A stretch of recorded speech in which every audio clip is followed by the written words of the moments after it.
আজ বানাচ্ছি সজনে ফুলের একটা নতুন রেসিপি, সেটাই তোমাদের সঙ্গে শেয়ার করছি।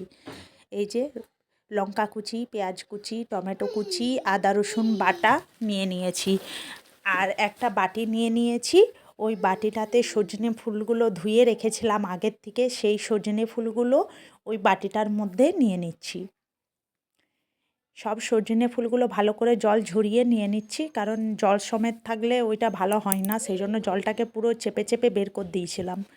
তারপরে ওর মধ্যে দিয়ে দিলাম পেঁয়াজ কুচি, তারপরে দিয়ে দেব টমেটো কুচি, টমেটো কুচিগুলোও দিয়ে দিলাম। এরপরে দিয়ে দেব আদা রসুন বাটা। যেরকম ফুল থাকবে সেরকম অনুযায়ী আদা রসুনটা দিতে হয়। আদা রসুনটা খুব বেশি লাগে না, অল্প পরিমাণ হলেই হবে, খুব বেশি লাগবে না আদা রসুন। তার মধ্যে দিয়ে দিলাম সামান্য হলুদের গুঁড়ো, লঙ্কার গুঁড়ো। যে যেরকম ঝাল পছন্দ করো সে সেরকমভাবে ঝাল দিয়ে দিবে। যেহেতু কাঁচা লঙ্কা দিচ্ছি সেই জন্য আমি লঙ্কা গুঁড়োটা কমই দিলাম। এর মধ্যে দিয়ে দেবো নুন। নুন যে যা স্বাদ অনুসারে দেবে, নুনটা দিয়ে দিলাম। দিয়ে এর মধ্যে দিয়ে দেব, আমার একটা চামচে করে দিয়ে দিচ্ছি, এই চামচটার 1 চামচ বেসনের গুঁড়ো। বেসনটা দিয়ে দিলাম 1 চামচ। এর মধ্যে বেসন দেওয়া হয়ে গেলে এর মধ্যে দেব চালের গুঁড়ো। তোমাদের কাছে যদি চালের গুঁড়ো না থাকে তোমরা কিন্তু সুজি দিয়েও করতে পারো। যতটা বেসন দিয়েছি তার থেকে একটু কম দিয়েছি চালের গুঁড়োটা। দিয়ে এইটি এরপরে জল দেব না কিন্তু, এটি বেশ হাতে করে ভালো করে মেখে নেব। এই যে হাতে করে ভালো করে মেখে নিচ্ছি, হাতে করে বেশ ভালোটি করে মেখে নেব।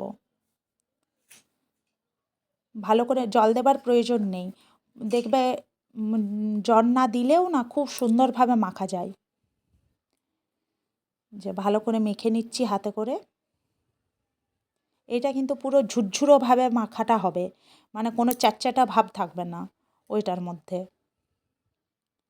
দেখছো মাখছি কি সুন্দর মাখা যাচ্ছে, দেখো আমি কিন্তু একটুকুনো জল ব্যবহার করিনি, তাতেও কিন্তু ভালো করে মাখা যাচ্ছে। এই যে ভালো করে মেখে নিচ্ছি। একটু সময় নিয়েই মাখতে হবে, কারণ ভালো করে না মাখলে প্রত্যেকটা ফুলে যেন চালের গুঁড়ো আর বেসনের গুঁড়োটা লেগে যায়, সেজন্য ভালোটি করে মেখে নিচ্ছি। দেখছো কত সুন্দর ঝুরঝুরোভাবে মাখাটা হয়েছে।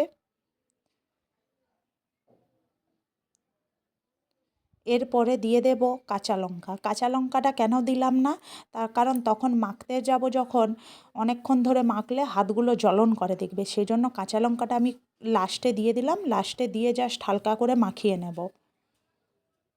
আর এইটা দিয়ে আর বেশিক্ষণ মাখাবো না, কারণ যেহেতু আগের থেকেই ভালো করে মাখিয়ে নিয়েছি। এরপরে কড়াতে তেল দিয়ে দেব। আমি আগের থেকেই তেল দিয়ে বস করিয়ে দিয়েছিলাম। এর মধ্যে আমার মনে হলো তেলটা একটু কম হয়ে গেছে, সেই জন্য আরেকটু তেল দিয়ে দিলাম। আমি সর্ষের তেল ব্যবহার করছি, তোমরা সাদা তেলেও ব্যবহার করতে পারো। তারপরে এই তেলটা গরম হয়ে গেলে এর মধ্যে দিয়ে দেব একটু ফোড়ন। 5 ফোড়ন দিয়ে দিচ্ছি সামান্য পরিমাণ করে। দিয়ে 5 ফোড়নটা ভালো করে একটুক্ষণ মানে হয়ে গেলে, 5 ফোড়নের একটা যে সেন্ট উঠে, সেই সেন্টটা উঠে গেলে এই যে একটু নেড়ে নিচ্ছি ভালো করে।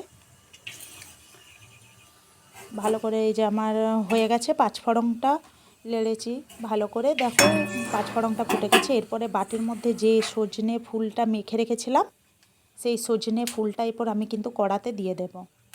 এই যে কড়াতে হাতে করে করে দিয়ে দিচ্ছি।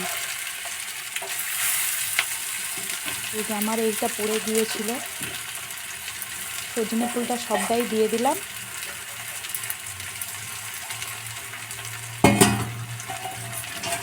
সজনে ফুলটা দিয়ে এরপরে ভালো করে এটা নাড়বো। এই যে নেড়ে নিচ্ছি ভালো করে, দেখছো কি সুন্দর। এটা নেড়ে ভালো করে নেড়ে নিচ্ছি, ভালো করে নেড়ে এটা ঢাকা দিয়ে দেব। মিনিট 5 মতন ঢাকা দেব, ঢাকা দিয়ে রান্না করব, কারণ এইটা ফুলটা যাতে ভালো করে সেদ্ধও হয়ে যায়, সেই জন্য একটু ঢাকাটা দেওয়া। এতে কি টেস্টটাও কিন্তু ভালো এসে। তাহলে 5 মিনিট ঢাকা দিয়ে রেঁধে নেবার পরে 5 মিনিট পর আবার কিন্তু ঢাকাটা খুলব। আমি এতে কিন্তু লো ফ্লেম করে দিয়েছি, হাই ফ্লেমে রাখিনি। আর তার মধ্যে একটা ডিমকে ফাটিয়ে নিচ্ছি ওইটা হতে হতে, কারণ এটা যেহেতু ডিম দিয়ে করব তাহলে ডিমটা ফাটিয়ে নিলাম। আমি ফাটিয়ে ভালো করে এটাকে ফেটিয়ে নেব, ফেটিয়ে রেডি করে রাখবো।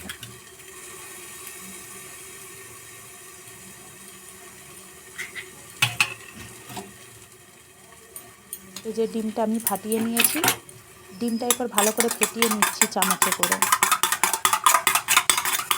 ভালো করে চামচে করে ফেটিয়ে নেওয়ার পর ভালো করে ফেটিয়ে নেব, ফেটিয়ে নিয়ে ওই ডিমটা রেখে দেবো। তোমাদের যদি ভালো লাগে একটু লাইক কমেন্ট করে দিও।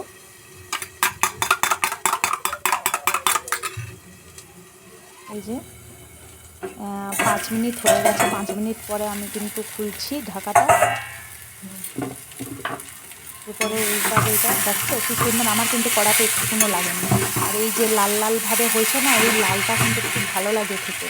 এরকম লাল লালভাবে পুরোটা উল্টিয়ে আবার কিন্তু আমি ভালো করে উল্টিয়ে নেব, উল্টিয়ে আবার ঢাকা দিয়ে আবার 5 মিনিটের জন্য রান্না করব। আমি কড়াইটা ঘুরিয়ে ঘুরিয়ে উল্টিয়ে নিচ্ছি, কারণ নাহলে আমার অসুবিধা হচ্ছিলো। যার যেরকমভাবে সুবিধা হয় সে সেভাবে। এই দেখো উপরটা কি সুন্দর লালচে লালচে ভাব চলে এসছে। এরকম এই সাইডটাও কিন্তু আবার লালচে লালচে ভাব হবে। এই যে আমি ভালো করে উল্টিয়ে নিয়েছি, এরপরে আবার ঢাকা দিয়ে দেব। এরপর আবার 5 মিনিট ঢাকা দিয়ে লো ফ্লেমে হতে দেব। 5 মিনিট হয়ে গেছে, আমি আবার খুলে এটাকে নেড়ে নেব, ভালো করে লাড়বে। দেখো আমার কিন্তু কড়াতে একটুকুনো ফুটায়নি। এই পাশটাও দেখছো কি সুন্দর লালচে লালচে ভাব চলে এসছে, আর কি সুন্দর উঠে আসছে। দেখো দেখছো কি সুন্দর, আর রঙটাও কিন্তু খুব সুন্দর হয়েছে।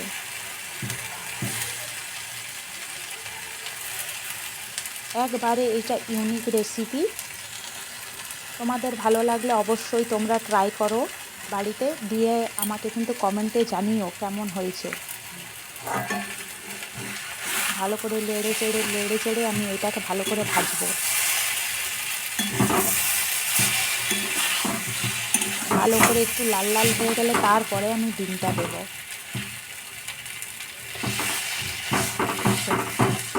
দেখতেই কি সুন্দর হয়েছে, রেসিপিটা দেখতেই কি সুন্দর লাগছে। খেতে কেমন লাগবে কে জানে, খেলেই বুঝতে পারবে যে কেমন লাগছে। আর আমরাও খেলে বুঝতে পারবো, যেহেতু আমি নতুন ট্রাই করছি।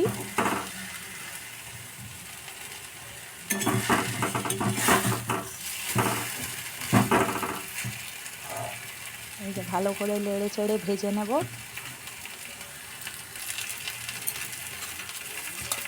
এই যে ডিমটা আছে, এরপরে আমি ডিমটা দিয়ে দিচ্ছি, কারণ এটা ভালো করে ভাজা হয়ে গেছে। ডিমটা দিয়ে কিন্তু সঙ্গে সঙ্গে ভালো করে নেড়ে নিতে হবে, নেড়ে কিন্তু ডিমটা যেন তো অমলেটের মতন হয়ে যাবে। আর পুরো সজনে ফুলটাতে না ডিমটা মিশবে না, আর পুরোটাতে না মিশলে ভালোও লাগবে না। সেই জন্য আমি সঙ্গে সঙ্গে ডিমটা দেওয়া মাত্র করে আমি খুব ভালো করে নেড়ে চেড়ে মিশিয়ে নিচ্ছি সজনে ফুলের সঙ্গে।